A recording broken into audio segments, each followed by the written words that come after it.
दोस्तों, बदर में पूरी तरह शिकस्त के बाद मक्का के काफिरों ने 3000 लोगों की फ़ौज तैयार की और मुसलमानों पर हमले के लिए मक्का से रवाना हुए। मुसलमानों ने भी मदीना के डिफेंस के लिए 1000 सहाबा की फ़ौज तैयार की।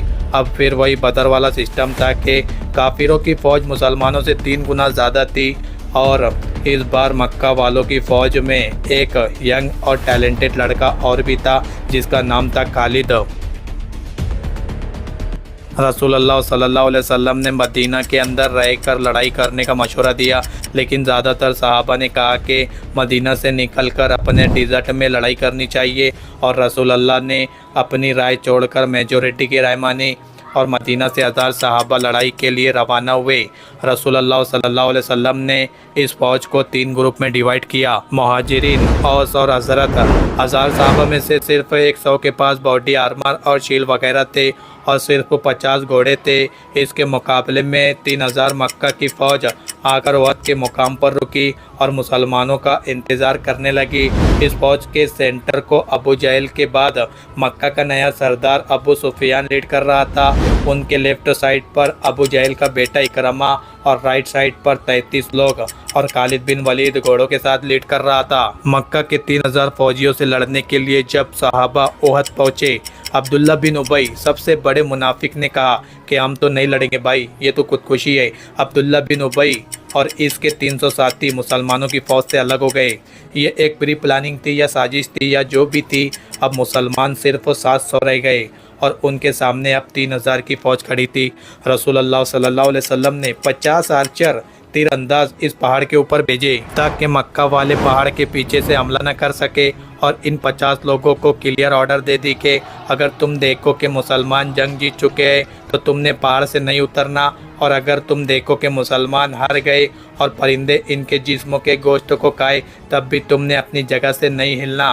काफिरों की फ़ौज से एक बंदा सामने आया और मुसलमानों को चैलेंज किया, अपने बड़ों को भेजो। फिर हजरत अली ने जाकर उसको जहन्नम वासिल किया।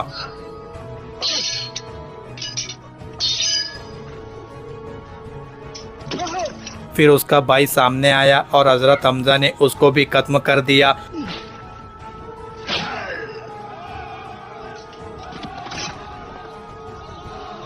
फिर वहां से आते गए और मुसलमानों को मारते रहे।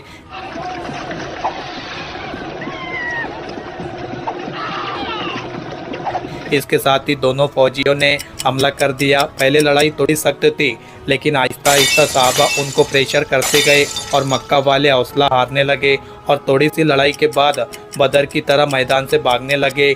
क्लियरली ये लग रहा था कि मुसलमान जंग जीत चुके हैं, इसलिए पहाड़ पर खड़े 50 आर्चर में से 41 जीत की एक्साइटमेंट में पहाड़ छोड़कर माल इकट्ठा करने के लिए नीचे उतरे और पहाड़ के ऊपर सिर्फ 9 तीरंदाज रह गए और एग्जैक्ट इसी टाइम का खालिद बिन वलीद इंतज़ार कर रहे थे। जैसे ही वो नीचे उतरे वैसे ही खालिद अपने घोड़े सवारों को लेकर पहाड़ के पीछे से लाइटनिंग स्पीड के साथ आगे बढ़ा। अब गेम वाज कम्प्लीटली चेंज।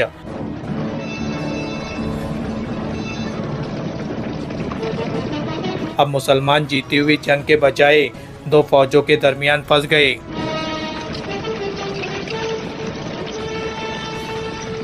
और आहिस्ता आहिस्ता बहुत सारे सहाबा शहीद होने लगे।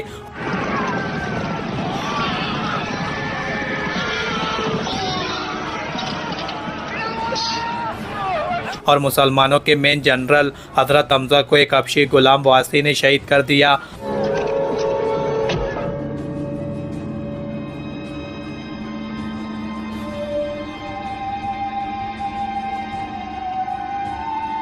अब दोनों फौजों से लड़ने के दौरान वहाँ एक अफवाह फैल गई कि मोहम्मद सल्लल्लाहु अलैहि वसल्लम को भी शहीद कर दिया गया और ये अफवाह इसलिए फैली कि जब खालिद बिन वलीद पहाड़ के पीछे से हमला कर रहे थे तो उनके एक ग्रुप ने मोहम्मद सल्लल्लाहु अलैहि वसल्लम के कैंप पर भी हमला कर दिया था और उस टाइम वहाँ पर रसूलुल्लाह की प्रोटेक्शन के लिए सिर्फ 9 लोग मौजूद थे।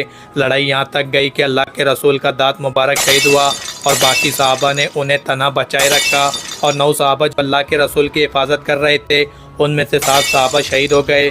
तो काफिरों को लगा कि उन्होंने रसूलुल्लाह को भी शहीद कर दिया क्योंकि उन्होंने मसअब बिन उमैर को शहीद किया था जिनकी सूरत रसूलुल्लाह सल्लल्लाहु अलैहि वसल्लम से बहुत मिलती जुलती थी। इतने में मुसलमानों की फ़ौज किसी तरह वहां से निकलकर पीछे हटी और रसूलुल्लाह सल्लल्लाहु अलैहि वसल्लम को प्रोटेक्ट करके पहाड़ के ऊपर ले गई और पहाड़ के ऊपर दोबारा फॉर्मेशन बनाई और लड़ाई के लिए बिल्कुल रेडी हो गई। मक्का वालों के घोड़े पहाड़ पर चढ़ नहीं सकते थे और बगैर घोड़े उनकी स्पीड बहुत स्लो होती है और मुसलमान इन पर तीर बरसाते थे। तो अबू सुफियान ने फैसला किया कि बस इतना काफ़ी है, हम बस यहाँ से वापस मक्का चले जाएंगे।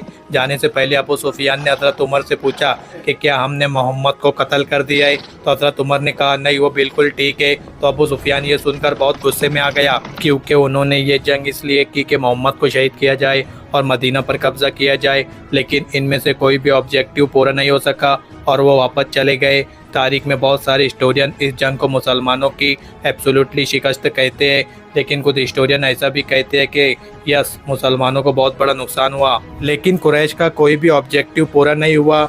इस जंग से मुसलमानों का बहुत बड़ा नुकसान हुआ, लेकिन एक चीज़ मुसलमानों ने इससे सीखी कि जंग के दौरान कभी भी अपने लीडर के ऑर्डर के खिलाफ नहीं जाना और फिर आने वाले सालों में बड़े बड़े सुपर पावर्स के साथ इनकी लड़ाई में कभी भी मुसलमानों ने किसी भी लीडर के खिलाफ अर्जी नहीं की। मक्का की फौज वापस तो चली गई, लेकिन इस बार अबू सुफियान ने पूरे अरब से 10,000 की फौज जमा करके मुसलमानों पर हमले की तैयारी शुरू कर दी।